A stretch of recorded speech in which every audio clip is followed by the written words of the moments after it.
CPIM রাজ্য ওয়েবসাইটের পক্ষ থেকে আগামী 9 তারিখ যে ধর্মঘট তার প্রসঙ্গে আমরা একটি সিরিজ প্রকাশ করছি। তাতে আমাদের পার্টির নেতা নেত্রীরা আলোচনা করছেন। আজকে আমরা পেয়েছি আমাদের সাথে কমরেড শতরূপ। নমস্কার।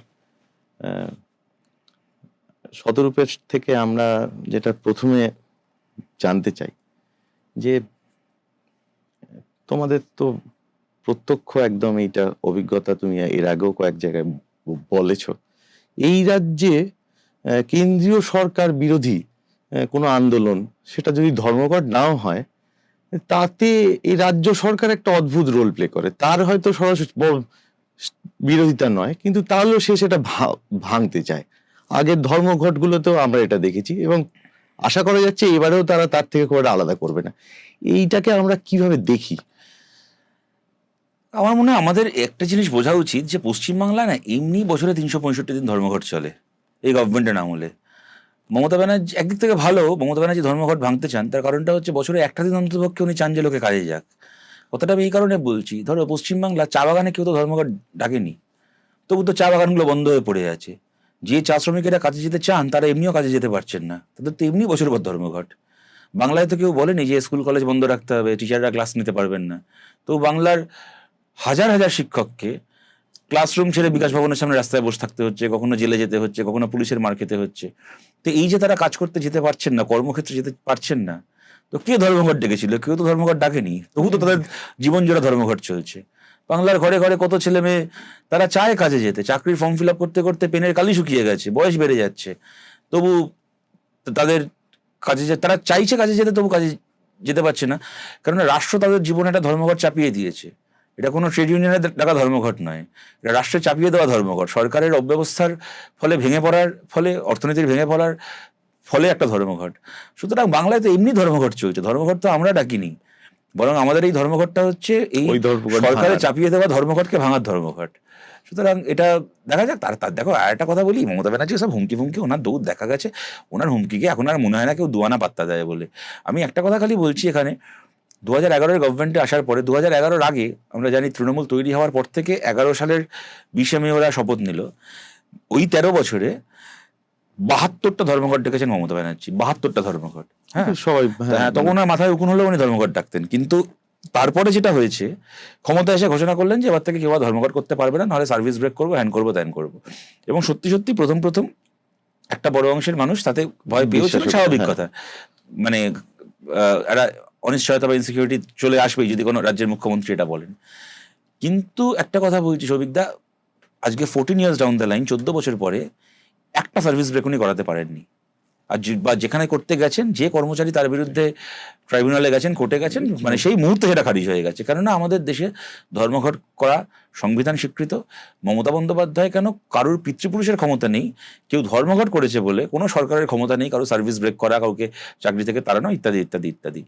অতএব বিশেষ করে সরকারি কর্মচারীদের ক্ষেত্রে বলছি, ওনার এই সমস্ত আজাইরা হুমকিকে কেউ পাত্তা দেবেন না, ওনার কিচ্ছু করার নেই। রাজনৈতিকভাবে আপনি যদি সমর্থন না করেন, আপনি করবেন না ধর্মঘট, সেটা তো আলাদা কথা। সে আমরা চেষ্টা করবো আপনার কাছে আমাদের কথাটাকে আরো গ্রহণযোগ্যভাবে উপস্থিত করার, বা আপনার জীবনের অভিজ্ঞতাও যদি কখনো আপনাকে কালকে বলে, আজ না বলুক কালকে যদি বলে যে ধর্মঘটটা ন্যায্য, আপনি থাকবেন আমাদের সঙ্গে লড়াই, সেটা অন্য কথা। কিন্তু আমি ধর্মঘট করতে চাই, কিন্তু মমতা ব্যানার্জি বারণ করেছে বলে ধর্মঘট করা হবে না, এইসবের কোনো মানে হয় না। এই যে পার্থ চ্যাটার্জি দপ্তরে যেতে পারছেন না, কাজ করতে পারছেন না, কাজ তো করতে ইচ্ছে করছে লোকটার, তবু বেচারাকে বসে থাকতে হচ্ছে। কেউ কি ধর্মঘট ডেকেছে বলুন? কিন্তু পার্থ চ্যাটার্জির এমনি ধর্মঘট হয়ে গেছে, তাই না? সুতরাং এই ধর্মঘট তো মমতা ব্যানার্জির আমলে এমনিই চলছে। আমি তোমার কথার সূত্রেই পরেরটায় আসি। যেরকম তুমি বললে যে এই ধর্মঘট তো একটা অঘোষিত সরকারের থেকেই হচ্ছে, এতে তো স্পষ্ট হয়ে যায় যে এই যে অবস্থা, এর জন্য রাজ্য সরকার যে রোলটা প্লে করছে, সে তো ঘুরপথে কেন্দ্রে যারা আছেন তারা যা যা যা যা চাইছেন তারই মানে একটা কথা বলি, আমরা তো এই যেটা বললাম এর আগে, আমরা তো আনএমপ্লয়মেন্ট নিয়ে কথা বললাম, একেবারে কর্মহীনতা নিয়ে, কিন্তু আন্ডার এমপ্লয়মেন্ট যেটা, হ্যাঁ, তার সমস্যাটা বোধহয় বাংলায় আরো ভয়াবহ। এবার কি হয়, একটা মানুষ সকালবেলা বাড়ি থেকে যে কাজ করতে বেরোচ্ছে না, এরকম তো একটা গোটা জেনারেশন রয়েছে, মানে রাত্রি 2টো, 2:30, 3টে, 3:30 পর্যন্ত বিছানায় শুয়ে শুয়ে রিলস দেখছে, কারণ কাল সকালে ঘুম থেকে ওঠার কোনো তাড়া নেই। সকালবেলা 10:30, 11টায় ঘুম থেকে উঠছে, খেয়ে টেয়ে আবার বিছানায় শুয়ে আছে, রিলস দেখছে, কারণ সত্যি যাওয়ার কোনো জায়গা নেই। চোখের সামনে বাবা মা দেখছে যে ছেলে মেয়ে ডিপ্রেশনে চলে যাচ্ছে, একটা 22, 24, 25 বছরের ছেলে মেয়ে, তাদের কোনো কাজ নেই, কোনো তাড়া নেই জীবনে। এটা তো একটা গোটা জেনারেশন আছেই, যারা কর্মহীন, যারা আস্তে আস্তে কাজের আশাও ছেড়ে দিচ্ছে তারা। কিন্তু আমি বলছি তার বাইরেও হয়তো তার থেকেও বড় একটা সংখ্যা আছে যারা কিনা আন্ডার এমপ্লয়েড, যাদেরকে তোমার দেখলে মনে হবে এরা হয়তো চাকরি করছে, কি কাজ করছে, কোনো না কোনো একটা কাজে আছে, কিন্তু তাদের যা মেধা, তাদের যে যোগ্যতা, যে কাজটা সেই অনুযায়ী তাদের পাওয়ার কথা, করার কথা, সেটা তারা কিন্তু তার থেকে অনেক কম, মানে কি বলবো, একটা বাধ্য হয়ে একটা অন্য কাজ করছেন। তো আমি তোমাকে দুটো উদাহরণ দিচ্ছি। একটা হচ্ছে, কদিন আগে আমরা সবাই জানি শার্ক ট্যাঙ্ক বলে একটা খুবই ইয়ে আছে, খুব পপুলার, অনেকে দেখে। আমি দেখছিলাম শার্ক ট্যাঙ্কের একটা এপিসোডে, একটা স্টার্ট আপ তারা গেছে ওখানে, তাদের আইডিয়াটা পিচ করেছে সবকিছু। এবার যারা শার্ক আছে তারা যেরকম প্রশ্ন করে যে এবার তোমার ইনভেন্টারি কস্ট কত হচ্ছে, তোমার কি স্যালারি দিতে কত খরচা হচ্ছে, ইত্যাদি ইত্যাদি প্রশ্ন করছে। তো জিজ্ঞেস করছে যে তোমার কতজন এখন এমপ্লয়ি আছে। হ্যাঁ, তো বলছে আমাদের সব মিলিয়ে 25 জন এখন এমপ্লয়ি আছে, নতুন একটা হয়েছে, স্টার্ট আপদের 2 বছর কাজ করছে। তখন বলছে তোমার স্যালারি কস্ট কত যাচ্ছে, তোমাদের এই স্টার্ট আপে সারা মাসে কত টাকা স্যালারি বাবদ যায় এমপ্লয়ীদের? তো বলছে 25 লাখ টাকা মতো। তো যারা এটা এবার তার মধ্যে ধরো একটু সিনিয়র লেভেলের এমপ্লয়িরাও রয়েছে, যারা কিন্তু ম্যানেজারিয়াল পোস্টে রয়েছে, মিড টায়ার রয়েছে, একেবারে লো টায়ার এমপ্লয়িরা রয়েছেন। তা বলছে মোটামুটি 25 লাখের আশপাশে। তো যারা শুনছেন তারা একটু অবাক হয়ে গেছেন, খুবই, সরি 8 লাখ টাকার আশেপাশে 25 জন এমপ্লয়ির জন্য। তো বলছে যে 25 জন এমপ্লয়িকে মাত্র এই কটা টাকায় তোমরা মাস গেলে কিভাবে ইয়ে করছো করে জিজ্ঞেস করছে তোমাদের কোম্পানিটা কোথায় এস্টাবলিশ, তোমাদের স্টার্টআপটা কোথায়? বলছে ওয়েস্ট বেঙ্গলে, পশ্চিমবাংলায়। শুনে তারা বলছেন যে পশ্চিমবাংলা বলেই এত সস্তায় লোককে কাজ করাতে পারছো। বলছি এই যে সত্যি সত্যি বাংলায় ধরো একটা ছেলে কি একটা মেয়ে ধরো ইঞ্জিনিয়ারিং করলো, MBA করলো, কিছু একটা করলো, হ্যাঁ, কি যে যাই ধরো যাক, মানে সে বাংলায় যদি চাকরি না পেলে আলাদা কথা, যদি পেয়েও যায় তাহলে সে হচ্ছে আন্ডার এমপ্লয়েড। মানে এই ছেলেটাই কি, এই মেয়েটাই যদি ব্যাঙ্গালোরে, হায়দ্রাবাদে কি পুনেতে কি তার কাজ করতে অনুযায়ী, তবু এই ছেলেটা এই মেয়েটাই হয়তো সেখানে তার চেয়ে তার সেই মূল্যায়ন নেই। এর ফলে কি হচ্ছে, মানে চেষ্টা ইচ্ছে থাকলে কার ইচ্ছে করে বলো তো, নিজের বাড়িঘর ছেড়ে বাইরে থাকতে যেতে হচ্ছে। আজকে একটা কোম্পানিতে কাজ করছি, কালকে যখন এখান থেকে একটা কোম্পানিতে যাব, আমার তো আজকে যে স্যালারিটা পাচ্ছি সেই অনুযায়ী আমাকে পরের বার্গেনিংটা করতে হবে। সুতরাং আমি যদি এখন কম মাইনে একটা জায়গায় কাজ করি, আমার এখানে বাবা মা আছেন বলে আমার পরের চাকরিটাও তো অটোমেটিক্যালি এই তো চেনটা চলতেই থাকবে। অতএব এটা একটা অদ্ভুত। আমি কদিন আগে তোমায় বলছি, কল্যাণীতে আমি গেছিলাম, হ্যাঁ, একটা এমনি পার্টির একটা মিটিংয়ে। তো মিটিং এর পরে আমাদের ওখানকার কমরেডরা বলছেন একটা ওয়ার্ড, এবার কল্যাণীর একটা যে মিউনিসিপ্যালিটির মধ্যে একটা ওয়ার্ডে বলছেন যে আমাদের এই ওয়ার্ডটার বৈশিষ্ট্য কি জানো, মানে শুনলে গায়ে কাঁটা দেয়। আমাদের এই গোটা ওয়ার্ডে একটা বাড়ি নেই যে বাড়ির ছেলে মেয়ে এখন বাড়িতে আছে, গোটা একটা ওয়ার্ডে সবাই বাইরে কাজ, প্রত্যেকটা বাড়ি একটা ওয়ার্ডে, এবং এইটা একটা পুরো ওয়ার্ড একটা। আমি বলছি যে দেখো, কথাটা আমার বলতে ভালো লাগছে না, কথাটা আমার বলতে খারাপ লাগছে। যেটা ঘটনা হচ্ছে, আমাদের না এখন বয়স্ক মানুষেরাও যারা আছেন না আমাদের পরিবারে, মানে আমার ধারণা তারাও না মোটামুটি একটা মানসিক প্রস্তুতি নিয়ে নিয়েছেন যে যেদিন মারা যাব, মানে মৃত্যুর পরে ওই চিতার আগুন বা কবরের মাটি সঙ্গে সঙ্গে জ্বলবে না, 2 দিন ফ্রিজে থাকতে হবে, না হলে ছেলে মেয়ে বাইরে থেকে খবর পেয়ে টিকিট ফিকিটের ব্যবস্থা করে বাড়ি ফিরবে, তারপরে আমাকে আবার ফ্রিজ থেকে বার করে সৎকার করবে। আমি বলছি আমার বলতে খুব কষ্ট হচ্ছে, এটা আমার মানে বিশ্বাস করে খুব আনন্দ নয় এটা আমাদের। ঠিকই, কিন্তু এটা হয়েছে। সুতরাং আমি বলছি যে এইটার সলিউশনটা কি? আপনি ধর্মঘট ভাঙতে বলছেন, কিন্তু আপনার কাছে কি কোনো উত্তর আছে এইটার? আপনি তো সরকারে আছেন, আপনার কাছে তো সমাধান দেওয়া। আপনি আপনার মানে রাজনৈতিক গাজওয়ারি ফলানোর জন্য, যে বাংলায় আমার থেকে বড় গুন্ডা কেউ নেই, আমার অনুব্রত আছে, আমার আরাবুল আছে, আমার এই মনোজিৎ মিশ্র আছে, ধর্মঘট তোরা করবি, সেই আপনার এই রংবাজি করার জন্য ঠিক আছে, কিন্তু তার বাইরে সত্যি সত্যি যাতে মানুষ কাজ করে, ছেলেমেয়েরা যাতে কাজ করতে পারে, তার আপনার কাছে সলিউশনটা কি রয়েছে? আপনার কাছে সমাধানটা কি আছে হুমকি দেওয়া ছাড়া?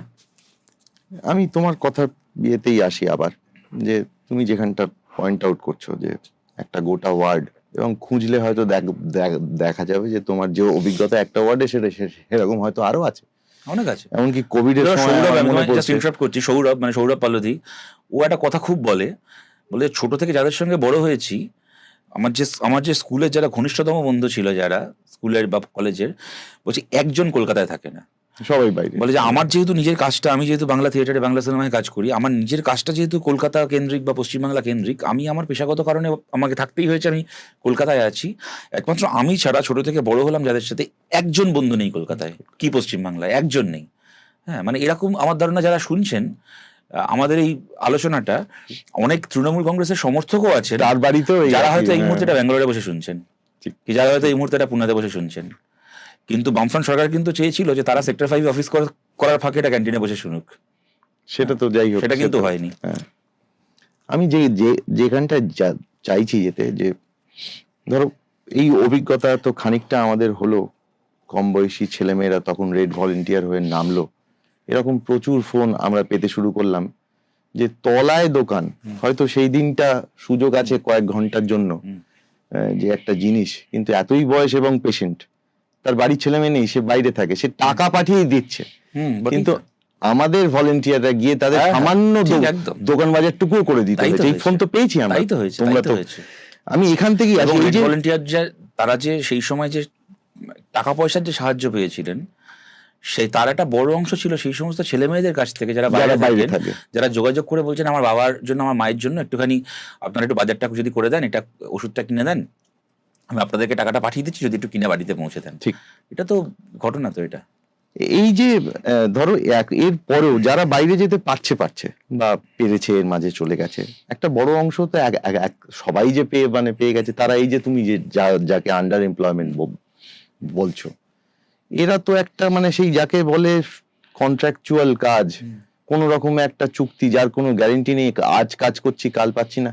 এদের তো আমরা রাস্তাঘাটে দেখতেও পাই, চলতে ফিরতে একই সাথে বাসে ট্রামে চড়ি।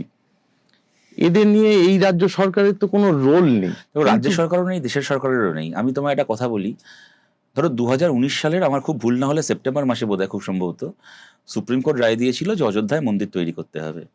তার জাস্ট কয়েক মাসের মধ্যে কোভিডের ফার্স্ট ওয়েভ, লকডাউন চলছে তখন, মানে এরকম একটা পরিস্থিতির কথা কেউ কোনোদিন তার আগে গল্প উপন্যাসেও পড়েনি, কোনো ডিস্টোপিয়ান সিনেমাতেও দেখেনি।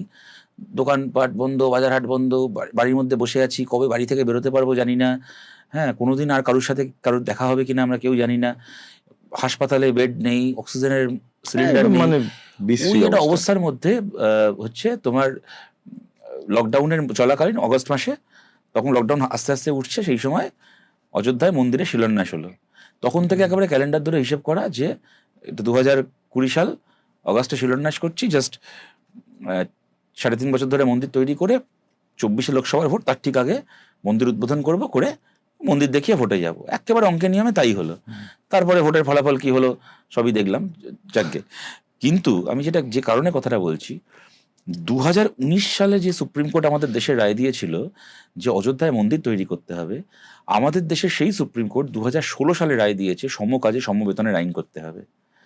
তুমি বলো, সংখ্যার জোরে একটা সরকার সে এনআরসি করে লোককে দেশ থেকে তাড়ানোর আইন পাশ করতে পারে, সে ওয়াকফের সংশোধনীর পাশ করতে পারে সংখ্যার জোরে, সে সংখ্যার জোরে নোট বাতিল করে দিতে পারে, কিন্তু সংখ্যার জোরে সুপ্রিম কোর্টের রায় চলে আসার পরেও সমকাজে সমবেতনের আইন করতে পারতো না। এবং সত্যি সত্যি সবিকদা, এখন আমাদের পার্মানেন্ট চাকরি বলে কোনো চাকরি নেই, উঠে গেছে। তো প্রাইভেট ছেড়ে দাও, সরকারি চাকরিতে পর্যন্ত তুমি কেন্দ্রের দেখো, ব্যাংকে, রেলে, বিমায়, পোস্ট অফিসে, সর্বোচ্চ কন্ট্রাকচুয়াল, সর্বোচ্চ, মানে ইভেন সেনাবাহিনীতে পর্যন্ত, আর্মির বদলে বলা হচ্ছে তো। হ্যাঁ, তুমি রাজ্য সরকারে দেখো, তার হচ্ছে তোমার যা আছে, পঞ্চায়েতে, পুরসভায়, স্কুলে প্যারা টিচার, হ্যাঁ, কলেজে হচ্ছে টেম্পোরারি প্রফেসর, হ্যাঁ, কন্ট্রাকচুয়াল প্রফেসর, পুলিশে পর্যন্ত টিচার, কি বলে, পুলিশের বদলে সিভিক ভলেন্টিয়ার, সর্বত্র, পরিবহনে সর্বোচ্চ কন্ট্রাকচুয়াল। প্রাইভেটে তো আছেই, মানে মাসে 28 দিন, 29 দিন, 30 দিন কাজ করতে যেতে হচ্ছে, 10,000 টাকা, 12,000 টাকা মাইনে। এই কাজ পেলে একটা ছেলে, একটা মেয়ের মনে হচ্ছে যেন আকাশের চাঁদ হাতে পেয়ে গেছি, এমন এক্সপ্লয়টেশন। মানে আমি আমার নিজের একটা অভিজ্ঞতা বলছেন, যে পাড়ার একটা ছেলেটা হাসপাতালে, মানে নার্সিংহোমে, একটা প্রাইভেট নার্সিংহোমে কাজ করতো। কেমন নার্সিংহোমে কাজ করতে গিয়ে লিফটম্যান ছিল, কম বয়সী ছেলে, একটা 20 ঘরে বয়স, যা হয় এরকম, ডিউটি আওয়ার্সের কোনো ঠিক ঠিকানা নেই, 14 ঘন্টা 15 ঘন্টা কাজ করতে হচ্ছে, খাওয়া দাওয়া ঠিক হচ্ছে না। ওর একটা হঠাৎ করে প্রেশার ফল করে মাথা ঘুরে পড়ে গেছে হাসপাতালের মধ্যেই। কেমন, নিজে একটা নার্সিংহোমের কর্মচারী, সেখানে চিকিৎসা হয়নি, একটু ওই ওষুধ ফষুধ তখনকার মতো করে দিয়ে বাড়ি পাঠিয়ে দিয়েছে। দুদিন ছেলেটা বাড়ি থেকে বেরোতে পারেনি, দুদিন পরে যখন ফিরে গেছে বলছে আমরা নতুন লোক রেখে নিয়েছি, তোমাকে আসতে হবে না।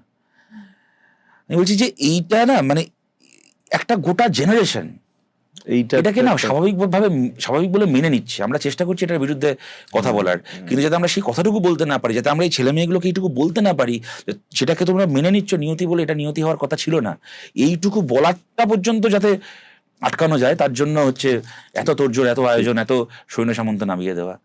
মানে এইভাবে দিনের পর দিন এভাবে চলতে পারে। দেখো আমাদের এখানে তো আলোচনাটা খালি শুধুমাত্র সমস্যা নিয়ে নয়, সমাধান নিয়ে।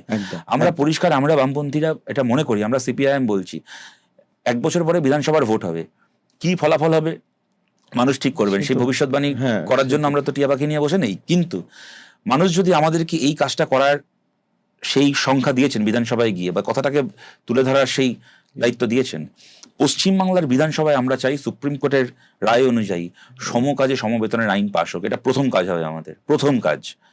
এবং সমকাজে সমবেতনের আইন মানে কি? শুধুমাত্র সরকারি চাকরিকে কন্ট্রাকচুয়াল থেকে পার্মানেন্ট করা, খালি তাই নয়, আমরা বলছি সিভিক ভলান্টিয়ারেরও কাজ। এই সিভিক ভলান্টিয়ারের ছেলে মেয়েগুলো কি আমাদের শত্রু নয়, এরাও সাধারণ পরিবারের সাধারণ ঘরের ছেলে মেয়ে। আজকে যেখানে 6 মাস 1 বছর কাজ করলে একটা ছেলের কি একটা মেয়ের কাজ পার্মানেন্ট হওয়া উচিত, সেখানে আজ 13 বছর ধরে 14 বছর ধরে রাস্তায় দাঁড়িয়ে আছে, হাতে একটা ডান্ডা নিয়ে নীল রঙের জামা পরে, তাদের কাজ এখনো পার্মানেন্ট হয়নি। আমরা বলছি না যে সিভিক ভলান্টিয়ার পুলিশ হয়ে যাবে আমরা আসলে, কিন্তু সিভিক ভলান্টিয়ারের চাকরিটাও যে একটা স্থায়ী সরকারি চাকরি, তারও সেইটা আমরা ইমপ্লিমেন্ট করতে, আরো হক আছে তারও, এবং তার সেই সিভিক ভলান্টিয়ারেরও যেন একটা স্থায়ী বেতন কাঠামো হয়, সেও যেন একটা পেনশন থেকে শুরু করে মেডিক্লেম থেকে শুরু করে সরকারি চাকরির বেনিফিট পায়। আমরা এটা করতে চাই।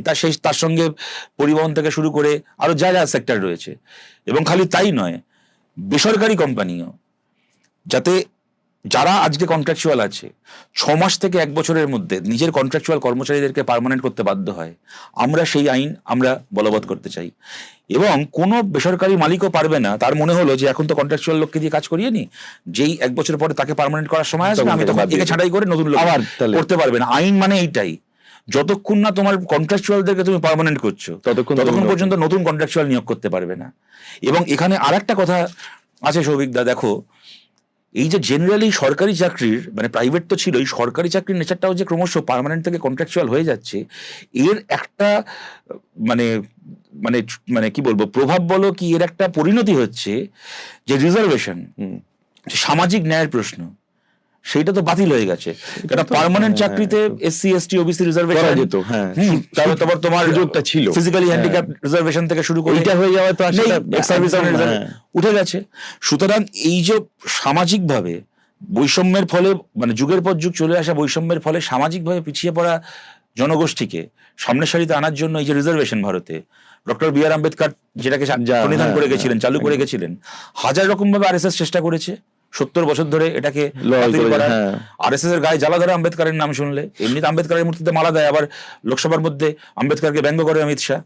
কিন্তু যেটা ওরা করেছে তা হচ্ছে, ওরা জানে যে যদি আমি এখন আইন করে রিজার্ভেশন বাতিল করতে চাই দেশে আগুন লেগে যাবে, কিন্তু ঘুরপথে কিন্তু রিজার্ভেশন উঠে গেছে আমাদের দেশ থেকে। যদি আমরা এই চাকরির নেশারকে আবার, এটা ওইটারও লড়াই, যদি চাকরিটাকে যদি আবার পার্মানেন্ট করা যায়, তাহলে এই যে সামাজিক ন্যায়ের, সামাজিক ন্যায়টাও প্রতিষ্ঠিত হবে, আবার নতুন করে ভারতে শক্তিশালী হবে। সুতরাং আমরা অনুরোধ করছি যে সিপিআইএম এর বাইরের মানুষের কাছে আমরা অনুরোধ করছি, যদি আপনি মনে করেন যে আমাদের এই লড়াইটা ন্যায্য, তাহলে এই 2 পয়সার কোনো মস্তানের চোখ রাঙানির কাছে যেন আমাদের এই লড়াই হেরে না যায়। আমরা আমি তোমাকে এইটা বলে ইয়ে করতে চাই যে একটা তো তুমি এটার বিরুদ্ধে তো খুবই সরব হয়েছো, আমরাও চেষ্টা করি আমাদের মতো করে সবাই। একটা অংশ থাকেই যারা নানা জায়গায় চেষ্টা করেন একটা, আমরা সবকিছুর ঊর্ধ্বে বা আমরা সবকিছুর থেকে আলাদা, এবং আমরা মনে করি রাজনীতি খারাপ, এইসব ধর্মঘট হচ্ছে খারাপ। তারা একদিকে রাজনীতির সংসবটাকে অদ্ভুতভাবে এড়াতে চান, কিন্তু আরেকদিকে ধর্মঘটের বিরোধিতা করে মূল রাজনীতির জায়গায় আবার থাকেন। এরা তো আমার ধারণায় এবারেও নামবেন বা হয়তো নেমেও গেছেন। এদেরকে কি বলবো, বিভিন্ন কারণে না বহু মানুষ ধর্মঘটকে সমর্থন করেন না, তার পেছনে একটা শ্রেণী রাজনীতি যেরকম রয়েছে, শ্রেণী দৃষ্টিভঙ্গি রয়েছে, তেমন আবার বহু মানুষের কাছে এটাকে নিয়ে অনেক ভুল বোঝাবুঝিও আছে, অনেকের কাছে অনেক ভুল প্রচারও আছে। তাদের কাছে মানে প্রথম অংশটাকে নিশ্চয়ই তাদের সঙ্গে আমাদের একটা শ্রেণী রাজনীতির লড়াই, দ্বিতীয় অংশটাকে আমরা আমাদের শত্রু মনে করি না। আমি তোমায় দেখো খুব অনেস্টলি বলছি, আমিও যখন স্কুলে পড়তাম, আমি যে স্কুলে পড়তাম, আমি যে পরিবেশে বড় হয়েছি, আমারও না ছোটবেলা মনে হতো যে ধর্মঘট করে কিছু হয় না। আমি খুব অনেস্টলি বলছি তোমাকে। আমি অনেক পরে মানে আমার এখনো মনে আছে যে আমি তখন কলেজে পড়ি, আমার প্রথম যে হয়েছিল, আমি দেখি টিভিতে এক তৃণমূলপন্থী বিদ্বজ্জন, তিনি এখন আবার বিজেপিপন্থী বিদ্বজ্জন হয়ে গেছেন, যাই হোক, যা হয় ওদের আর কি, তিনি বলছেন যে ধর্মঘট কিরম বাতিল জিনিস ফালতু, তিনি বলতে গিয়ে বলছেন যে কেন আজকের পৃথিবীতে, প্রথমে বোঝাচ্ছেন যে ধর্মঘট করলে শ্রমিকের ক্ষতি হয়, নেতাদের কি আছে, শ্রমিক খেতে পায় না, ইত্যাদি ইত্যাদি। তারপর তাকে জিজ্ঞেস করেছেন সেই সময় যিনি ছিলেন আমাদের পার্টির পক্ষ থেকে, যিনি, আপনার কাছে এর অল্টারনেটিভটা কি? তিনি বলছেন কেন এত কিছু হতে পারে, আমাদের ভারতে আমরা এর আগে আমরণ অনশন দেখেছি, অসহযোগ আন্দোলন দেখেছি, অনশন করতে পারে। আমি ভাবছি যে একটা লোক হবে, মানে আমি সরি টু সে দিস, মানে কত বড় ছেঁচড়া হতে পারে। ধর্মঘটের দিন কেন শ্রমিক একদিন খাচ্ছে না, তার সলিউশন হচ্ছে শ্রমিক আমরণ অনশন করুক, যাতে একদমই মরে যায় আর কি। তার কারণটা কি? অনশন করলে শ্রমিকের ভাত খাওয়া বন্ধ থাকে, ধর্মঘট করলে মালিকের ভাতে টান ধরে। এই সুতরাং যারা মালিকের দালাল, তারা এই থিওরিটাকে বছরের পর বছর দাঁড় করিয়েছে বিভিন্নভাবে, মিডিয়ার মাধ্যমে, গল্প, উপন্যাস, কবিতা, সংস্কৃতির মাধ্যমে, অনেক কিছুর মাধ্যমে দাঁড় করিয়েছে। এর ফলে প্রভাবিত যে মানুষ, সেই মানুষ আমাদের শত্রু নন। তাদের কাছে আমরা বলছি যে এই যে বাধ্যতামূলক ধর্মঘট সরকার চালাচ্ছে, সেইটাকে ভাঙার জন্য এই ধর্মঘটে আপনারা আমাদের পাশে থাকুন। আমি তোমাকে আরেকটা কথা বলছি, আজকে 1.5 মাসের ওপর হয়ে গেল উচ্চ মাধ্যমিকের রেজাল্ট বেরিয়েছে, কোনো কলেজে ভর্তি হচ্ছে না, ইউনিভার্সিটিতে ভর্তি হচ্ছে না। ঠিকই, কি এসএফআই ছাত্র ধর্মঘট ডেকেছে? ডাকেনি তো। হ্যাঁ। তবু কেন বাংলার স্কুল কলেজে, বাংলার কলেজ ইউনিভার্সিটিতে আজকে তোমার অ্যাডমিশন বন্ধ? এই ধর্মঘটটা কে করেছে? এটা তো এসএফআই ধর্মঘট নয়, এটা তো মমতা ব্যানার্জি ব্রাত্য বসুর ধর্মঘট। ঠিক। সুতরাং যারা ধর্মঘটের বিরুদ্ধে সবচেয়ে বেশি কথা বলে, তারাই কিন্তু বাংলা একটা বাধ্যতামূলক ধর্মঘট চাপিয়ে রেখেছেন। এইটাকে ভাঙার জন্য আমাদের লড়াই। চলুন আমরা একটা অবস্থান নিই। একদম। আমি শেষ করব এই কথা বলে, শতরূপ আমাদের সঙ্গে যে আলোচনা আমরা করলো আজকে, তাতে শেষ লাইন ওর কথা সূত্র ধরেই আমি বলি, ও হয়তো একমত হবে আমার সঙ্গে, যে ও বললো একটা জায়গায়, এই ধর্মঘট, এই লড়াই আসলে যারা ভাবছে তারা খেটে খাওয়া মানুষের নিয়তি বদলে দিতে পারে, এটা সেই নিয়তি বদলানেওয়ালা বা তাদের সেই ভাবনার লোকেদের নিয়তি বদলানোর লড়াই। এটা খানিকটা সেরকম। এই লড়াইতে আমরা সবাই থাকবো। শতরূপকে অনেক ধন্যবাদ।